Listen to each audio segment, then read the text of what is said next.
Good morning students. हम outside Delhi 2023 का question paper solve कर रहे थे। इसमें अब क्वेश्चन नंबर 4 हम सॉल्व करेंगे। इसको देखते हैं। सुची and Ruchi were partner in a firm sharing profit and losses equally. सुची और रुचि पार्टनर है फर्म में और प्रॉफिट इक्वली शेयर करते हैं। Throughout the year Ruchi withdraw ₹12,000 in the middle of each month. Ruchi 12,000 rupees each month withdraw करती है। Withdraw मतलब ड्राइंग्स हो गया। एक तरह से आप अपने बिजनेस से पैसा निकाल रहे हैं पर्सनल पर्पज़ के लिए, तो ड्राइंग्स माना जाता है। Interest on drawing is to be charge at the rate 6% per annum as per partnership agreement. और पार्टनरशिप एग्रीमेंट के अकॉर्डिंग आपको इंटरेस्ट पर जो ड्राइंग है उस पर इंटरेस्ट पे करना पड़ेगा 6% per annum. The average period for the calculation of interest on drawing will be. बताइए कितने महीने का हम इंटरेस्ट यहाँ पे कैलकुलेट करेंगे। तो एक बार हम उसे रिवाइज कर लेते हैं अपने नोट्स को, ताकि हमें इंटरेस्ट ऑन ड्राइंग से डिफरेंट एस्पेक्ट समझ में आ सकें।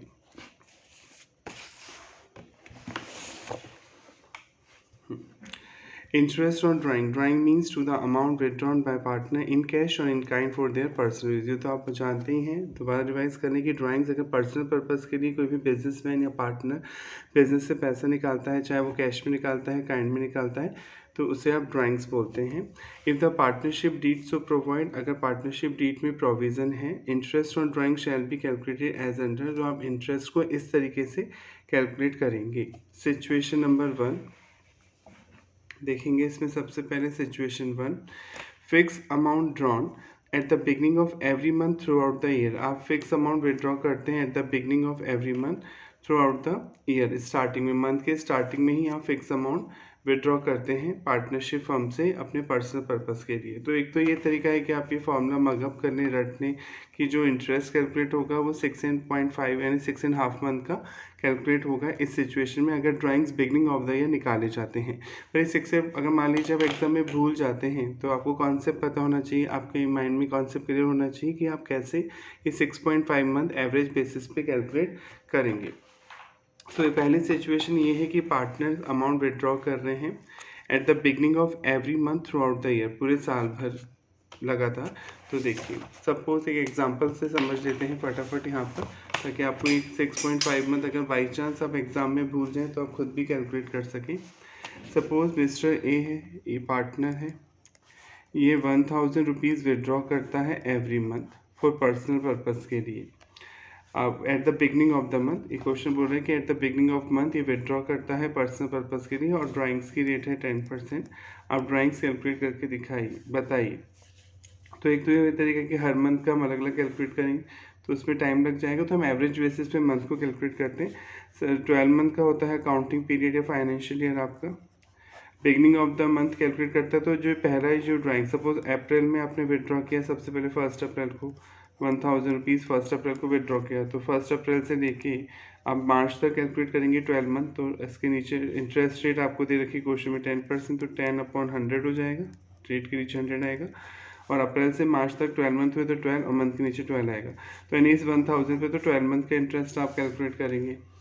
इसी तरह आप नेक्स्ट विड्रॉ करेगा 1 मई को, 1 मई को 1,000 रुपीज़ विड्रॉ करेगा, 10% रेट है। और यहाँ से अब मई से लेके eight the end of the year March तक कितने मंथ बचे, 11 मंथ, तो 11 मंथ का इंटरेस्ट कैलकुलेट होगा लाइक दैट। इसी तरीके से आप कैलकुलेट करते जाएंगे। तो हम इसको ऐसे बोल सकते हैं शॉर्ट में कि पहले वाले ड्राइंग्स के लिए जो सबसे पहले 1 अप्रैल को विड्रॉ हो उसके लिए 12 मंथ, फिर जो 1 मई को विड्रॉ होगा उसके लिए 11 मंथ, मतलब जहाँ से विड्रॉ हुआ और eight the end of the year वहाँ तक का इंटरेस्ट आप लेंगे। इसी तरह फिर ये तो हो गया अप्रैल, मई, फिर ऐसे जून, फिर जुलाई, फिर अगस्त, फिर सितंबर, फिर अक्टूबर, फिर नवंबर, फिर दिसंबर, फिर जनवरी और फरवरी और मार्च। ये हो गए मंथ, ये मंथ्स हैं, और मंथ के नीचे 12 आता है। अगर आप ये कैलकुलेट करेंगे तो इसको कैलकुलेट करने के बाद जो सॉल्यूशन आएगा, डिवाइड करेंगे इन सबका टोटल करने के बाद, तो ये आएगा 6.5 मंथ। इस तरह से हमने एवरेज मंथ पे 6.5 मंथ ले लिया है। आप चाहें तो ऐसे अलग अलग भी निकालेंगे तो इसमें बहुत ज़्यादा टाइम वेस्ट होगा, आपको बहुत सारी कैलकुलेशन करनी पड़ेगी। पर अगर आप मंथ का एवरेज कर लेते हैं तो 6.5 मंथ आ गया। तो अब सीधे जो ड्राइंग्स हुआ, जैसे 12,000 पर एनम इसने विड्रॉ किया, क्योंकि 1,000 रुपीज़ पर मंथ विड्रॉ करता है मिस्टर ए, तो 12 मंथ में 12,000 विड्रॉ किया और इस पे रेट ऑफ इंटरेस्ट है 10% और एवरेज बेसिस पे 6.5/12 करेंगे तो भी वही आंसर आएगा जो आप इस तरीके से अलग अलग कैलकुलेट करके बाद में ऐड करेंगे साल भर का इंटरेस्ट। तो ये शॉर्टकट होता है कि एवरेज बेसिस पे अगर कोई इक्वली विड्रॉ कर रहा है अमाउंट तो एवरेज बेसिस पे आप उसको कैलकुलेट कर सकते हैं। तो ये आ गया होगा समझ में कि अगर कोई पार्टनर फिक्स अमाउंट विड्रॉ कर रहा है at the beginning of every month through out the year तो आप टोटल फॉर्मूला लगाएंगे टोटल ड्राइंग्स जो साल भर का जो ड्राइंग्स है उसका वो रेट ऑफ इंटरेस्ट क्वेश्चन में दिया होगा 6.5/12 कर देंगे एवरेज बेसिस पे आप इसको कैलकुलेट करेंगे। सेकेंड सिचुएशन है fix amount drawn at the middle of every month through out the year. Middle में निकालता है यानी हर 15 दिन के में यानी 1 अप्रैल से ईयर शुरू हुआ तो 15 अप्रैल को विड्रॉ होगा पहला, फिर सेकंड जो अमाउंट विड्रॉ करेंगे आप वो 15 मई को करेंगे और ऐसे 15 जून को लाइक दैट इस तरह से आप विड्रॉ करते हैं। तो फिर कैसे होगा तो टोटल ड्राइंग्स निकाल लेंगे साल भर में पर एनम उसने कितना ड्राइंग्स किया पार्टनर ने into rate of interest question में दिया होगा 6/12 यहाँ पे 6/12 आएगा एवरेज बेसिस पे। इसे भी आप ऐसे कैलकुलेट करेंगे जैसे अब सबसे पहला ड्राइंग्स कब कैलकुलेट किया आपने 15 अप्रैल को विड्रॉ किया तो 15 अप्रैल से नेक्स्ट ईयर मार्च तक आप कैलकुलेट करेंगे टाइम पीरियड तो आएगा 11.5 मंथ। ऐसे नेक्स्ट ड्राइंग्स कब कैलकुलेट विड्रॉ किया होगा 15 मई। पहला वाला तो 15 अप्रैल को निकाला होगा पैसा मिडिल ऑफ द मंथ और मार्च तक कैलकुलेट करेंगे इसी तरह 15 मई को निकाला होगा 31 मार्च तक आप कैलकुलेट करेंगे तो 10.5 लाइक दैट इसी तरह आप कैलकुलेट करते जाएंगे तो ये आएगा 9.5। ऐसे आप कैलकुलेट करके डिवाइड बाय 12 करेंगे तो यहाँ एवरेज बेसिस पे आएगा 6 मंथ। आप चाहे तो वैसे भी कर सकते हो लेंथी प्रोसेस है, यहाँ शॉर्टकट में आपको समझाया जा रहा है 6/12 आप लिख के कैलकुलेट करेंगे तो भी वही आंसर आएगा जो पहले इस लेंथी फॉर्मूले से आप इंडिविजुअली इंटरेस्ट कैलकुलेट करेंगे तो आएगा। तो अगर मिडिल ऑफ एवरी ईयर वो विड्रॉ कर रहा है पार्टनर तो आपका जो एवरेज बेसिस पे इंटरेस्ट कैलकुलेट होगा वो 6 मंथ का किया जाएगा यहाँ पे। अगर नेक्स्ट थर्ड सिचुएशन है fix amount withdrawn eight the end of every month through out the year. And of the month withdraw कर रहा है कोई पार्टनर पूरे साल भर सेम अमाउंट तो आपका एवरेज बेसिस पे हो जाएगा 5.5 मंथ। इसी तरह फोर्थ सिचुएशन है ये वैसे कैलकुलेट होगा, मैं दोबारा आपको समझा रहा अगर and of the month withdraw कर रहा है तब तो बहुत ईजी है, अप्रैल से मार्च तक आप 11 मंथ हो जाएंगे, ऐसे फिर मई से मार्च तक 10 मंथ, इस तरह से आप कैलकुलेट करेंगे। Fix amount drawn at the beginning of every quarter throughout the year. यहाँ क्वार्टर की बात कर रहे हैं, एक क्वार्टर में आप समझते हैं 3 मंथ होते हैं, साल में 4 क्वार्टर होते हैं, 3-3 महीने के ग्रुप को आप क्वार्टर बोलते हैं। तो इसका total drawings rate of interest 7.5/12 आएगा। Fix amount drawn at the beginning of every quarter, आप एवरी क्वार्टर के बिगनिंग में विड्रॉ कर रहे हैं, इसे भी समझ लेते हैं कॉन्सेप्ट। वैसे तो आप अगर इसको आपने याद लर्न कर लिया तो इजी आप कैलकुलेट करेंगे, बिगनिंग ऑफ द क्वार्टर है तो 7.5 मंथ का इंटरेस्ट निकलेगा, पर आप इसे ऐसे भी कैलकुलेट कर सकते हैं एक साल में 4 क्वार्टर होते हैं और एक क्वार्टर में 3 मंथ होते हैं, ये तो पता है आपको। तो अब इसे देखिए, सबसे पहले वो beginning of the quarter withdraw कर रहा है, एवरी क्वार्टर के बिगनिंग में वो विड्रॉ कर रहा है, यानी 1 अप्रैल को सबसे पहले उसने अमाउंट निकाला होगा। पहला क्वार्टर तो अप्रैल से शुरू, अपन मान रहे हैं कि फाइनेंशियल यहाँ अप्रैल से शुरू हो रहा है, मार्च को एंड होगा, तो अप्रैल को विड्रॉ क्या होगा, अप्रैल से नेक्स्ट मार्च तक जो फाइनेंशियल एंड होगा, जैसे 23 है और ये 24 है, तो ये इसने विड्रॉ किया पहला अमाउंट 1 अप्रैल को, सपोज 1000, रेट ऑफ इंटरेस्ट वही है 10%। तो आप कैसे निकालेंगे, 1000 विड्रॉ किया है 1 अप्रैल को, रेट ऑफ इंटरेस्ट 10/100। अब 1 अप्रैल से 31 मार्च तक तो पूरे साल भर का पीरियड है, 12 मंथ है, 12 मंथ में कितने क्वार्टर होते हैं, 4, तो ये तो 4 क्वार्टर का ही आप कैलकुलेट करेंगे, क्वार्टर है ये 4 मंथ क्वार्टर का ही आप 3 मंथ का ही आप कैलकुलेट करेंगे, 9 मंथ का, पूरा साल है तो 12 मंथ का, ये 12 मंथ हुआ, अप्रैल से मार्च तक 12 मंथ हुआ, तो आप पूरे साल भर का ही कैलकुलेट करेंगे 12 मंथ, और ये मंथ के नीचे 12 भी आएगा। तो इसे अगर सॉल्व करेंगे तो यहाँ पे इंटरेस्ट आएगा, तो 12 हो गया, इसमें आपका 100 रुपीज़ इंटरेस्ट बनेगा, क्योंकि अभी पूरे 12 मंथ है, 1 अप्रैल को विड्रॉ कर लिया और 24,000, तो यहाँ पूरे 12 मंथ का टाइम पीरियड था। ऐसे नेक्स्ट वो विड्रॉ करेगा आफ्टर 3 मंथ, क्वार्टर 3 महीने का होता है, तो अप्रैल मई जून, वो सफर जुलाई को विड्रॉ करेगा 1000 इंटू 10/100 रेट हो गई। अब जुलाई से मार्च तक कितने मंथ हुए, 9, तो 9/12 अगर आप इसको कैलकुलेट करेंगे यहाँ पर, तो ये जो इंटरेस्ट आ जाएगा कितने महीने का आ जाएगा, जुलाई से लेके मार्च तक। लाइक दैट हम ऐसे कैलकुलेट करेंगे। इसका एक शॉर्टकट भी है। सबसे पहले वो 12 मंथ का टाइम पीरियड था, फिर अपना 9 मंथ का बचा जुलाई से मार्च तक, फिर वो अक्टूबर में विड्रॉ करेगा, जुलाई अगस्त सितंबर 3 महीने बाद अक्टूबर को विड्रॉ करेगा, अक्टूबर से मार्च तक 6 महीने बचेंगे, फिर वो जनवरी में विड्रॉ करेगा, लास्ट क्वार्टर में 3 मंथ बचेंगे। अभी क्वार्टर है तो डिवाइडेड बाय 4 कर देंगे आप। इसको टाइम पीरियड को हम एवरेज बेसिस पे ऐसे भी निकाल सकते हैं। फर्स्ट क्वार्टर के बिगनिंग में विड्रॉ किया तो पूरे 12 मंथ बचे हुए थे, फिर सेकंड क्वार्टर जुलाई से मार्च तक 9 मंथ, फिर अक्टूबर से मार्च तक 6 मंथ, फिर जनवरी से मार्च तक 3 मंथ, 4 का डिवाइड लगा देंगे आप यहाँ पर। तो एवरेज बेसिस पे जो टाइम पीरियड आएगा वो 7.5 ही आएगा सॉल्व। इसको आप सॉल्व करेंगे तो ये 7.5 मंथ आएगा। तो इस तरह से इन्होंने कैलकुलेट किया है। Next, fix amount drawn at the middle of every quarter throughout the year. आप मिडिल में विड्रॉ करते हैं, मतलब मंथ के बीच में विड्रॉ करते हैं क्वार्टर के, तो एवरेज बेसिस पे 6/12 हो जाएगा।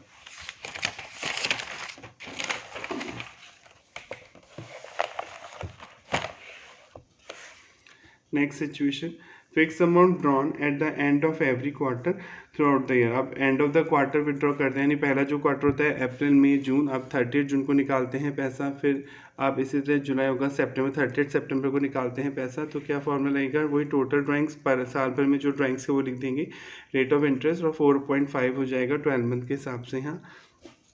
इसी तरह 7th है, annual amount of drawing is given but date of withdrawal is not given. ये इंपॉर्टेंट है, क्वेश्चन में ये तो बता रखा है कि साल भर में कितना ड्राइंग्स उसने किया, पर क्वेश्चन ये नहीं बता रहा कि कितने गैप में किया, किस मंथ किया, टाइम पीरियड नहीं दिया हुआ है। तो फिर आप सिंपल 6 मंथ का एवरेज बेसिस पे कैलकुलेट करेंगे कि आप ये मानेंगे कि उसने हाफ ईयर में ही अमाउंट विड्रॉ किया होगा। आफ्टर 6 मंथ उसने विड्रॉ किया होगा, 6 महीने रह गए होंगे, तो 6 महीने का इंटरेस्ट आप कैलकुलेट करेंगे। अगर क्वेश्चन में आपको एनुअल ड्राइंग दिया हुआ है, टाइम पीरियड नहीं दिया हुआ है तो। और last situation, annual drawing is given, आपको एनुअल ड्राइंग्स तो दे रखा है कि साल भर में कितना ड्राइंग्स उसने किया पार्टनर ने, but interest is to be calculated without reference to time factor. पर आपको time factor per annum word नहीं लगा हुआ इंटरेस्ट रेट के साथ। जैसे जनरली क्या लिखा होता है कि 10% पर एनम या 12% पर एनम, पर ये पर एनम वर्ड मिसिंग है। केवल इतना लिखा हुआ है क्वेश्चन में कि 10% ड्राइंग्स पर इंटरेस्ट कैलकुलेट करना है। अब यहाँ पर एनम वर्ड गायब है, तो आप ये अज्यूम करेंगे कि पूरे साल भर का इंटरेस्ट लेना है। यहाँ पे टाइम पीरियड इग्नोर हो जाएगा, तो पूरे अमाउंट जो है उस पर सीधे 10% आप कैलकुलेट कर देंगे। अगर पर एनम का साइन नहीं है, अगर पर एनम वर्ड लगा हुआ है तब तो मंथ के हिसाब से 9 मंथ का ही इंटरेस्ट लेना है तो 9/12 करेंगे। पर अगर पर एनम नहीं है तो पूरे साल भर का इंटरेस्ट अमाउंट पे कैलकुलेट किया जाएगा। तो सिंपल फॉर्मूला हो जाएगा total drawings into rate of interest. I hope आपको समझ में आ गया होगा। अब इस क्वेश्चन को सॉल्व करते हैं जो पेपर में दिया हुआ है। Suchi and Ruchi were partner in a firm sharing profit and losses equally. आप इक्वली प्रॉफिट बांटते हैं throughout the year. The Ruchi withdraw ₹12,000 middle of each month. Middle of each month में विड्रॉ करते हैं, यानी 15 अप्रैल, 15 मई, 15 जून, 15 जुलाई, 15 अगस्त, like that. Drawings to be charge, interest on drawings to be charge 6% per annum at the partnership agreement. The average period for calculation interest of drawing 6 month. अभी आपने पढ़ा था कि एवरेज बेसिस पे 6 मंथ का इंटरेस्ट कैलकुलेट होगा। अगर आप मिडिल ऑफ द मंथ अगर सेम अमाउंट विड्रॉ करता है पार्टनर, तो आप 6 मंथ का इंटरेस्ट कैलकुलेट करेंगे। Average period is consider 6 month when drawings are made at the middle of each month. Next question, sorry.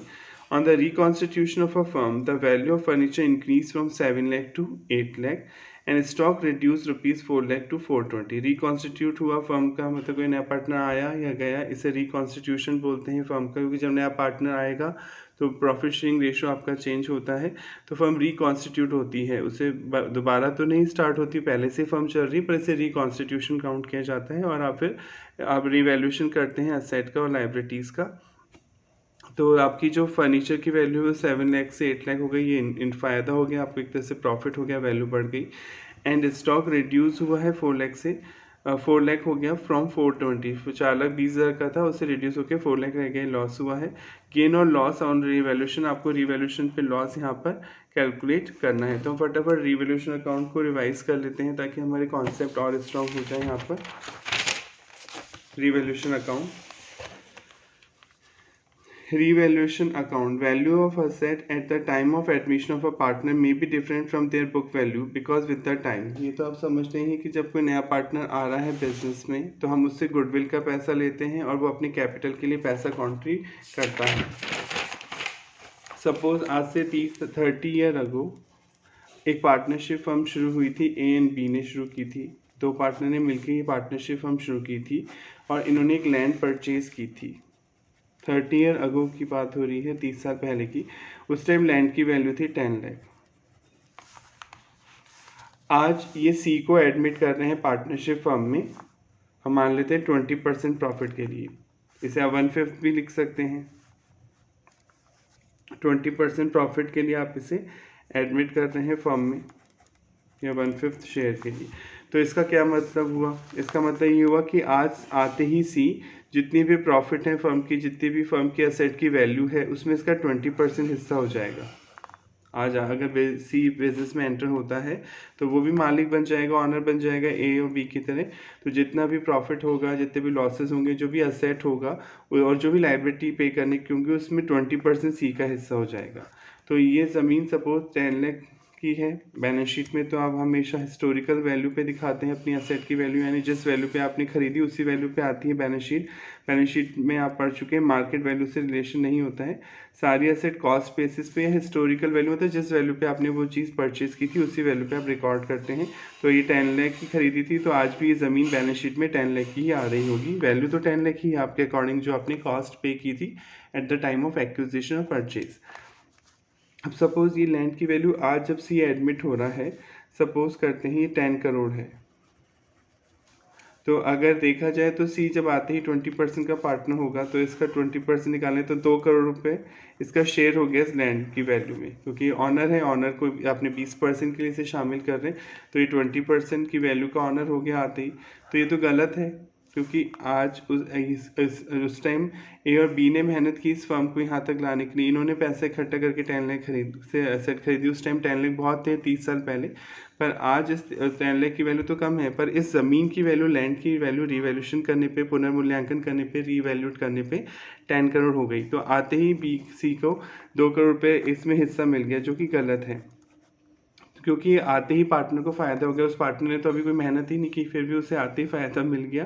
तो इसी के बेसिस पे हम रिवैल्यूएशन करते हैं ताकि इसी से हम सही वैल्यू की कैपिटल अमाउंट चार्ज कर सकें. हम उसे इसी के अकॉर्डिंग कैपिटल वैल्यू चार्ज करेंगे और गुडविल का पैसा लेंगे क्योंकि हमारी फर्म का अगर नाम होगा तो.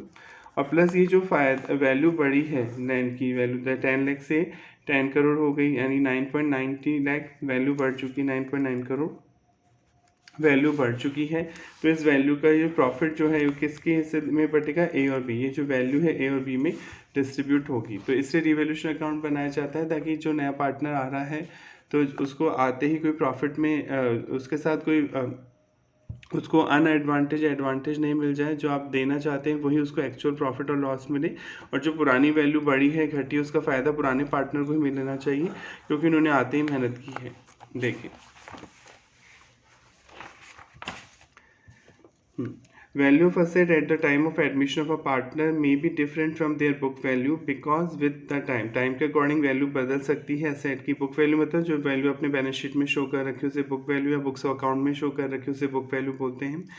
द वैल्यू ऑफ असेट में इंक्रीज और डिक्रीज सिमिलरली, या तो वैल्यू बढ़ सकती है या घट सकती है.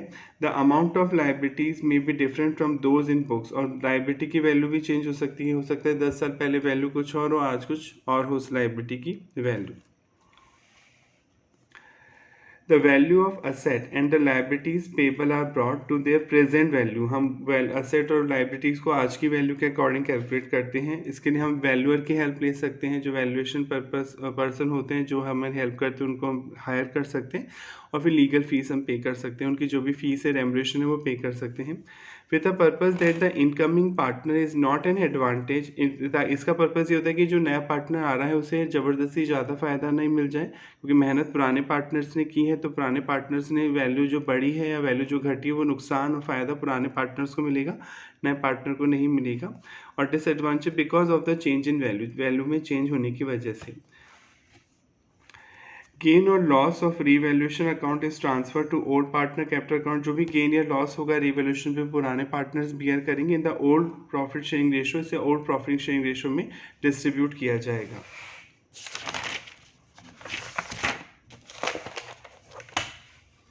Revaluation account is a nominal nature account. आप समझते हैं अकाउंट तीन तरह के होते हैं, पर्सनल अकाउंट, रियल अकाउंट और नॉमिनल अकाउंट। जो भी अकाउंट आपको प्रॉफिट और लॉस बताता है, कितना प्रॉफिट हुआ, जैसे P&L हो गया, या प्रॉफिट लॉस एक्सपेंसेस बताता है या लॉसेस बताता है, उस नेचर के अकाउंट को हम नॉमिनल नेचर का अकाउंट बोलते हैं। नॉमिनल नेचर मीन्स ऐसा कोई भी अकाउंट जो आपको एक्सपेंसेस, प्रॉफिट, लॉसेस, गेन बता रहा है तो वो आपका नॉमिनल नेचर का अकाउंट होता है। तो ये भी गेन बताएगा रिवैल्यूएशन अकाउंट, तो ये नॉमिनल नेचर का अकाउंट है। फॉर्मेट समझ लेते हैं रिवैल्यूएशन अकाउंट का फटाफट। एक होता है डेबिट रिकॉर्ड और एक होता है CR credit record, particular amount का कॉलम। सबसे पहले जो रिवैल्यूएशन अकाउंट है, अगर पहले हम डेबिट साइड समझते हैं, किसी एसेट की वैल्यू कम हो गई है रिवैल्यूएशन करने पे, पहले सपोज 8 लाख की थी, अब 10 लाख 6 लाख की हो गई, तो 2 लाख से वैल्यू कम हो गई, तो असेट की वैल्यू कम होती है तो अपन क्रेडिट करते हैं। ये तो हमें पता ही असेट का रूल, असेट इंक्रीज होती है तो डेबिट, डिक्रीज होती है तो क्रेडिट। तो असेट तो क्रेडिट हो जाएगी, वैल्यू कम हो गई, और ये लॉस है तो रिवैल्यूएशन अकाउंट डेबिट हो जाएगा। लॉस के लिए आप इस अकाउंट को डेबिट करेंगे, प्रॉफिट के लिए करेंगे क्रेडिट, क्योंकि नॉमिनल नेचर का अकाउंट है तो नॉमिनल नेचर के अकाउंट में पोस्टिंग करना आपको आता ही है, रिवाइज करनी है। अगर लॉसेस एक्सपेंसेस को डेबिट करते हैं और प्रॉफिट और गेन को क्रेडिट करते हैं, तो इन लॉसेस से रिवैल्यूएशन अकाउंट तो डेबिट होगा, लॉसेस डेबिट होते हैं हमेशा, और असेट की वैल्यू कम हो रही है से असेट को हम क्रेडिट करेंगे। इसी तरह कोई लाइबिलिटी है जिसकी वैल्यू बढ़ गई, तो लाइबिलिटी इंक्रीज होती है तो क्रेडिट, आपको रूल पता ही है, लाइबिलिटी इंक्रीज होती है तो क्रेडिट, डिक्रीज होती है तो डेबिट, और लाइबिलिटी का हमेशा क्रेडिट बैलेंस होता है। तो ये लाइबिलिटी बढ़ गई तो हमें पे करना है, तो लाइबिलिटी को तो क्रेडिट कर देंगे, और ये लॉस है हमारे रिवैल्यूएशन अकाउंट डेबिट हो जाएगा, क्योंकि पे ज़्यादा करना पड़ेगा। इसी तरह कोई लाइबिलिटी थी जो रिकॉर्ड नहीं थी पर आपको पे करनी पड़ेगी, अब जैसे आपने सपोज 2000 रुपीज़ किसी को पे करने थे पर आपने उसको रिकॉर्ड ही नहीं किया बुक्स में, आप भूल गए, मिस्टेक हो गई, पर अब तो देना ही पड़ेगा, तो ये भी लॉस है। लाइबिलिटी इंक्रीज हो गई आपके लिए, तो लाइबिलिटी तो हो जाएगी क्रेडिट टू अनरिकॉर्डेड लाइबिलिटी, और लॉस है तो रिवैल्यूएशन अकाउंट को कर देंगे आप डेबिट, तो एंट्री बनेगी revaluation account debit to unrecorded liability account. कोई एक्सपेंसेस हो रहा है रिवैल्यूएशन करने पे, आपने किसी पर्सन को हायर किया, टेक्निकल पर्सन को, उसको पैसे देने हैं, कोई एक्सपेंसेस हो रहा है तो वो एंट्री बनेगी, तो रिवैल्यूएशन अकाउंट डेबिट। लॉस है तो रिवैल्यूएशन अकाउंट डेबिट होगा, एक्सपेंस हो रहा है और पैसा जा रहा है इसलिए आप क्रेडिट कर देंगे। कैश में दिया तो टू कैश आएगा, बैंक में से पे किया तो टू बैंक आएगा एक्सपेंसेस के लिए। क्रेडिट साइड भी देख लेते हैं। अगर किसी असेट की वैल्यू बढ़ गई रिवैल्यूएशन करने पे, तो असेट की वैल्यू बढ़ गई तो असेट इंक्रीज हुई तो डेबिट करेंगे, तो एंट्री बनेगी पर्टिकुलर असेट जो भी उसका नाम है, लैंड अकाउंट या building account, debit to revaluation account. Profit हुआ है तो रिवैल्यूएशन अकाउंट क्रेडिट हो जाएगा। बट अगर लाइबिलिटी की वैल्यू कम हुई है तो आपके लिए फ़ायदा है, आपको कम पे करना है, तो लाइबिलिटी डिक्रीज होती है तो डेबिट, बाय का मतलब है डेबिट, या लाइबिलिटी तो डेबिट हो जाएगी, जो भी लाइबिलिटी का नाम है, लाइबिलिटी अकाउंट डेबिट, और टू रिवैल्यूएशन अकाउंट, क्योंकि फ़ायदा है आपको कम पैसा पे करना होगा, तो प्रॉफिट हमेशा क्रेडिट होता है। अनरिकॉर्डेड एसेट, कोई अनरिकॉर्डेड एसेट है जो पहले रिकॉर्ड ही नहीं थी, बाद में पता चला ये भी हमारे बिजनेस के एसेट है। सपोज कोई 1 लाख का लैपटॉप था, आपके बिजनेस के नाम से आपने खरीदा था पर उसे बुक्स में रिकॉर्ड नहीं किया था, एंट्री नहीं की थी, तो अब रिकॉर्ड करेंगे तो एसेट इंक्रीज होगी, एसेट इंक्रीज होती है तो डेबिट करेंगे, बाय का मतलब debit, unrecorded asset account debit, और ये प्रॉफिट है तो रिवैल्यूएशन अकाउंट आपका क्रेडिट हो जाएगा। अगर आपका क्रेडिट का साइड का टोटल ज़्यादा आ रहा है, अगर आपका क्रेडिट का साइड का टोटल ज़्यादा आ रहा है, इट मीन प्रॉफिट हुआ है, तो डेबिट में आप लिख देंगे to gain on revaluation balance figure, और ये ओल्ड पार्टनर्स में बट जाएगा, उनके प्रॉफिट शेयरिंग रेशो में, ओल्ड प्रॉफिट शेयरिंग रेशो में बटेगा। अगर फिक्स कैपिटल मेथड फॉलो कर रहे हैं तब तो करंट अकाउंट में बजाएगा, तो क्या पढ़ते हैं दो ही मेथड, फिक्स मेथड में दो तरीके का अकाउंट बनाना पड़ते हैं, कैपिटल और करंट, और अगर फ्लक्चुएटिंग कैपिटल मेथड तो प्रॉफिट कैपिटल अकाउंट में ट्रांसफर करेंगे। पर अगर डेबिट का टोटल ज़्यादा आ रहा है रिवैल्यूएशन अकाउंट का, तो क्रेडिट में लॉस हो गया, डेबिट में मतलब लॉस, एक्सपेंसेस ज़्यादा में लॉस हुआ है, तो यहाँ पे आप लिख देंगे by loss on revaluation balance figure से आ जाएगा, और ये ओल्ड पार्टनर में वही सेम ओल्ड पार्टनर में बढ़ जाएगा, ओल्ड प्रॉफिट शेयरिंग रेशो में। तो अब इस क्वेश्चन को हम सॉल्व करेंगे जो हमें दिया हुआ है यहाँ पर। साफ साफ बोल रहा है यहाँ पर, on the reconstitution of a firm the value of furniture increase 7 lakh से 8 लाख हो गई है वैल्यू, तो प्रॉफिट हुआ 1 लाख का आपको यहाँ पे प्रॉफिट हुआ है, वैल्यू बढ़ी है। And stock reduce to 4 lakh पे आ गया फ्रॉम 424 तो 20,000 का लॉस हुआ। गेन और लॉस निकालिए रिवॉल्यूशन पे, तो ईजी है ये तो बहुत, कि increase in value of furniture, furniture की वैल्यू इंक्रीज हुई है 1 लाख से, तो एंट्री अगर वैसे तो इसमें नहीं बनाना पर अगर एंट्री करें तो फर्नीचर की वैल्यू बढ़ी है, एसेट इंक्रीज होती है तो डेबिट करेंगे, furniture account debit to realisation, तो ये तो प्रॉफिट है credit. Decrease in value of stock, stock की वैल्यू कम हुई है, वो 420 से 4 लाख हो गया तो लॉस है, असेट की वैल्यू कम होती है तो क्रिएट करते हैं, लॉस के लिए रिवॉल्यूशन डेबिट होगा, तो revaluation account debit to stock बनेगी एंट्री डेबिट, तो क्रेडिट और डेबिट, क्रेडिट का टोटल ज़्यादा है तो बैलेंस क्रेडिट ही बचेगा। 80,000 का यहाँ पर प्रॉफिट हो गया आपको। आई होप आपको यहाँ तक समझ में आ गया होगा। Next, total asset of a partnership firm which was dissolve, partnership बंद हो रही है, डिसॉल्व हो रही है, तो आप पढ़ चुके, जब फर्म बंद होती है, डिसॉल्व होती है, तो हम रियलाइजेशन अकाउंट बनाते हैं, सारी एसेट और लाइबिलिटीज़ के अकाउंट बंद होते हैं, केवल कैश बैंक को छोड़ देते हैं, फिक्टिशियस एसेट को छोड़ देते हैं, कोई लोन है पार्टनर का तो उन अकाउंट्स को हम सेपरेटली ट्रीट करते हैं, बाकी इनके अलावा सारी एसेट लाइबिलिटी के अकाउंट क्लोज हो जाते हैं क्योंकि फर्म बंद हो रही है, और फिर जो प्रॉफिट होता है वो पार्टनर्स में बढ़ जाता है। डिसॉल्व हो रही वर 30 लाख, यानी सारी एसेट जो है पार्टनरशिप की 30 लाख थी, and it's liabilities were 6 lakh, liabilities 6 lakh थी। असेट वर रियलाइज एट 80%, असेट जो है 30 लाख की वो 80% वैल्यू पे बिकी, यानी 24 लाख रुपीज़ आया होगा बेचने पे, 30 लाख का 80%, and liability were settle at 5% less, और लाइबिलिटीज़ को आपने 5% लेस पे पेमेंट किया, मैंने पैसा बच गया, यानी देने थे 6 लाख, आपने 95% दिए होंगे क्योंकि 5% आपको कम देना पड़ा, तो ये 6 लाख का अगर 95% निकालेंगे तो 5,70,000 आएगा, यानी 30,000 की यहाँ पे 30,000 की सेविंग हुई है।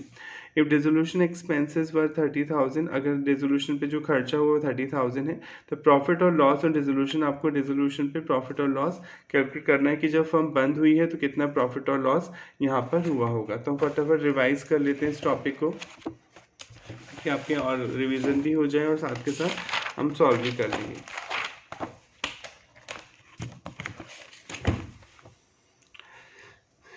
रियलाइजेशन अकाउंट और डिसोल्यूशन ऑफ पार्टनरशिप फर्म।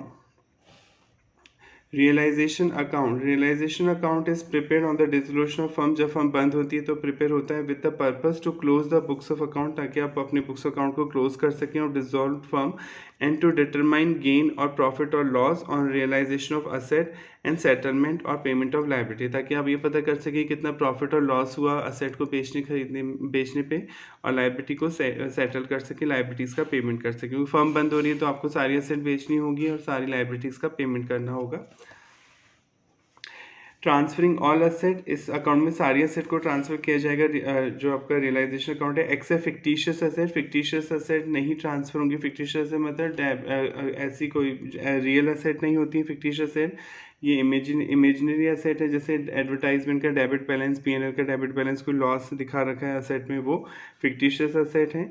ये पार्टनर्स में पड़ती हैं, उनके रेशो में, कैपिटल अकाउंट में, करंट अकाउंट में।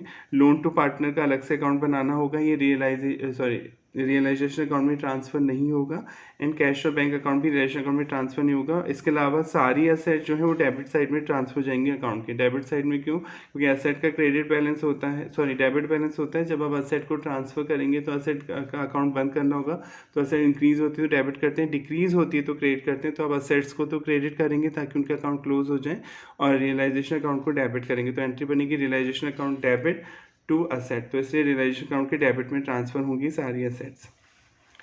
फिक्टिशियस एसेट बीइंग लॉसेस, ये लॉसेस होते हैं, so these transfer to the debit side of capital account में ट्रांसफर होंगे और partner their profit sharing ratio में बटेगा। तो लॉस है तो लॉस से तो कैपिटल कम होती है तो कैपिटल तो डेबिट हो जाएगी, और लॉसेस का अकाउंट बंद होगा, लॉस इंक्रीज होते हैं डेबिट, डिक्रीज होते हैं तो क्रेडिट, तो फिक्टिशियस एसेट के अकाउंट आपके क्रिएट हो जाएंगे। जैसे एडवर्टाइजमेंट के डेबिट बैलेंस दे रखा है तो आप एंट्री कर देंगे partners capital account debit to advertisement, ताकि वो एडवर्टाइजमेंट अकाउंट बंद हो जाए। फिक्टिशियस है, आप पढ़ चुके 11 से, फिक्टिशियस है रियल में एसेट नहीं होते हैं, ये ऐसे एक्सपेंस होते हैं जो लॉन्ग टर्म बेसिस पे किए जाते हैं, तो इन्हें हम धीरे धीरे करके राइट ऑफ करते हैं। तो जैसे एडवर्टाइजमेंट कर दिया 5 साल के लिए, तो 1 साल का जो एडवर्टाइजमेंट का शेयर है वो तो पीएनएल में ट्रांसफर हो जाएगा, बाकी 4 लाख रुपए का जो 4 साल का जो बैलेंस बचा वो फिक्टिशियस एसेट के तौर पे एसेट साइड आएगा, और फिर हम धीरे धीरे करके उसके राइट ऑफ कर देंगे। इन्हें हम डेफर्ड रेवेन्यू एक्सपेंडिचर भी बोलते हैं।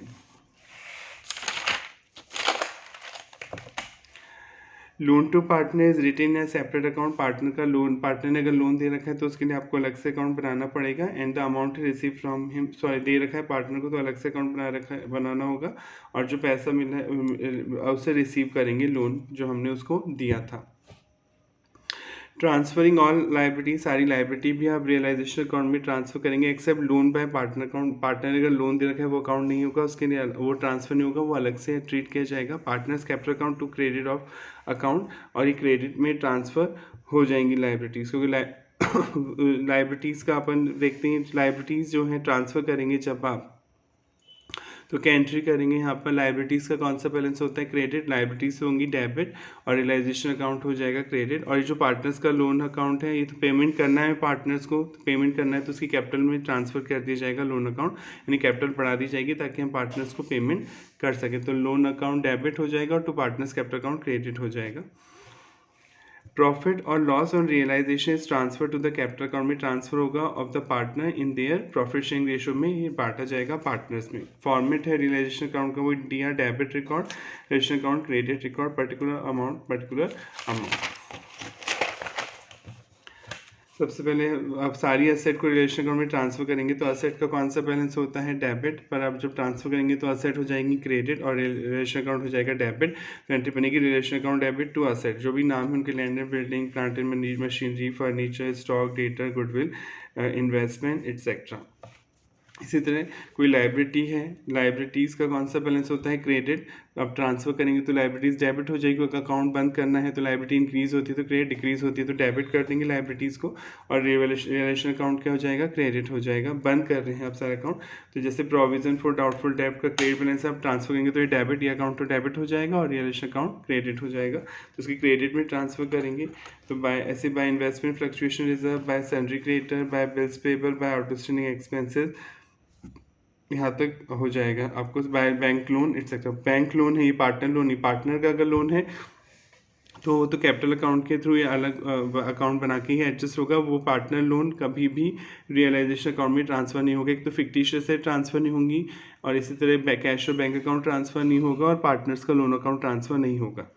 जब आप लाइबिलिटीज़ का पेमेंट करेंगे तो अब एंट्री बनेगी realisation account debit to bank, क्योंकि आपने लाइबिलिटी का अकाउंट तो बंद कर दिया पर ये नुकसान हमें पेमेंट करना पड़ रहा है, पैसा जा रहा है, तो पैसा जा रहा है यानी एसेट कम हो रही है, इसे क्रेडिट कर देंगे, और एक तरह से लॉस है, हमें पेमेंट करना है तो रियलाइजेशन अकाउंट डेबिट हो जाएगा।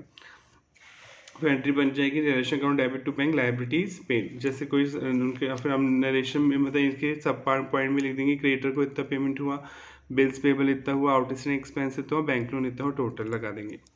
इसी तरह कोई एक्सपेंस हुआ रियलाइजेशन पे तो relation account debit, nominal account है, रिलेशन भी प्रॉफिट और लॉस जो का बताता है, जो भी प्रॉफिट लॉस इनकम एक्सपेंस बताते हैं जो अकाउंट में नॉमिनल नेचर के होते हैं, तो एक्सपेंस हुआ है तो रियलाइजेशन अकाउंट डेबिट हो जाएगा और टू बैंक और कैश हो जाएगा। अगर कोई रियलाइजेशन एक्सपेंसेस हुआ है ये क्वेश्चन में दिया होगा, अगर बैंक से पेमेंट हुआ है तो टू बैंक आएगा, अगर कैश में दिया है तो टू कैश आएगा।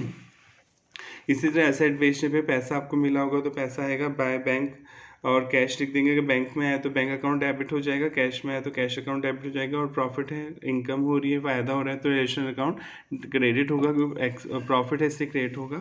लैंड एंड बिल्डिंग से जो पैसा आया, प्लांट एंड मशीनरी से, फर्नीचर से, स्टॉक से, डेटा से, वो आप लिख देंगे यहाँ पर। कोई बैड डेब्ट्स रिकवर्ड हुआ, कोई इन्वेस्टमेंट से जो पैसा है वो सब यहाँ पे आप लिख देंगे। इसी तरह तो अगर मान लीजिए कोई पार्टनर है वो लायबिलिटी पे कर रहा है, मतलब कोई एक्सपेंसेस है जो हो रहा है फर्म का पर पार्टनर पे कर रहा है, तो पार्टनर को देना पड़ेगा ना फर्म को पैसा, क्योंकि फर्म की लायबिलिटी कोई पार्टनर पे कर रहा है तो पार्टनर क्रेडिटर बन जाएगा फर्म के लिए। तो एक्सपेंस है तो रिलेशन अकाउंट तो डेबिट होगा टू पार्टनर कैपिटल, क्योंकि हमें देना है पार्टनर को, लायबिलिटी इंक्रीज हो जाएगी तो हम उसके कैपिटल अकाउंट में ट्रांसफर कर देंगे। तो ये पार्टनर कैपिटल अकाउंट मतलब पार्टनर तो क्रेडिटर बन गया, हमें पार्टनर्स को पैसा देना पड़ेगा, इससे वो क्रेडिट हुआ, और लॉस है इससे रिलेशन एक्सपेंसेस डेबिट हो जाएगा अपना। इसी तरह कोई पार्टनर ने कोई एसेट ले ली तो हमें पार्टनर से एसेट का पैसा लेना है फर्म को, क्योंकि पार्टनर ने एसेट ले ली है, कोई टेक ओवर की है तो हमें पार्टनर से लेना है पैसा, तो पार्टनर हमारा क्या बनेगा, डेटर, उससे लेना है, इससे पार्टनर्स कैपिटल अकाउंट डेबिट हो जाएगा, और प्रॉफिट है हमें लेना है पैसा, रियलाइजेशन अकाउंट क्रेडिट हो जाएगा। तो एंट्री बनेगी partners capital account debit to realisation, क्योंकि हम उससे पैसा लेना है, वो डेटर हो गया हमारा। इस सेम वही लॉजिक, अगर इसका क्रेडिट का टोटल ज़्यादा आ रहा है रिलेशन का तो यहाँ प्रॉफिट होगा, वो ओड पार्टनर्स में बढ़ जाएगा। और अगर इसका डेबिट का टोटल ज़्यादा आ रहा है तो यहाँ लॉस होगा, ये भी ओड पार्टनर में ट्रांसफ़र हो जाएगा। अब हम उस क्वेश्चन में आते हैं जो हम पढ़ रहे थे यहाँ पर। इस क्वेश्चन में बोल रहा था टोटल एसेट और partnership firm which was dissolve, जो बंद हो रही है पार्टनरशिप फर्म, वो 30 लाख की है टोटल एसेट। इन इस टोटल लायबिलिटी वर 6 लाख की टोटल लायबिलिटी है। तो पहले हम एसेट को ट्रांसफर करेंगे रिलेशन अकाउंट में। तो एसेट का डेबिट बैलेंस होता है, ट्रांसफर करते टाइम एसेट हो जाएंगी क्रेडिट और रिलेशन अकाउंट हो जाएगा डेबिट। एंट्री बनेगी realisation account debit to asset, asset का अकाउंट ट्रांसफर हो गया। इसी तरह लायबिलिटी का क्रेडिट बैलेंस होता है, ट्रांसफर करते टाइम डेबिट हो जाएगा, बंद करेंगे आप अकाउंट तो liabilities account debit to realisation हो जाएगा। एसेट पर रियलाइज 80% मतलब 30 लाख की एसेट थी, इसका 80% निकालेंगे तो 24 लाख आएगा। एसेट बेचने पे 24 लाख का पैसा आया, तो बैंक अकाउंट डेबिट पैसा आया होगा इससे डेबिट, और प्रॉफिट है टू रियलाइजेशन अकाउंट क्रेडिट हो जाएगा। लायबिलिटी वर सेट 5% लेस, आपने लायबिलिटीज़ का पेमेंट 5% कम पे किया। इट मीन्स आपने हर चीज़ 100% होती है, अगर परसेंट में दे रखी है 100%, 5% कम पे किया मतलब 90% आपने पे किया। लायबिलिटी 6 लाख की थी, 6 लाख का 90% निकालेंगे तो 5,70,000 आएगा। तो आपने पेमेंट किया तो एक लॉस है, रियलाइजेशन अकाउंट तो डेबिट हो जाएगा और टू बैंक पैसा जा रहा है इससे क्रेडिट हो जाएगा। रिजोल्यूशन एक्सपेंसेस भी में 30,000, तो ये भी लॉस है। एंट्री बनेगी realisation account debit to bank, क्योंकि लॉस है और लॉस एक्सपेंस के रियलाइजेशन अकाउंट डेबिट होगा और टू बैंक पैसा जाएगा इससे क्रिएट होगा। तो अब हम फटाफट समझ लेते हैं इसको।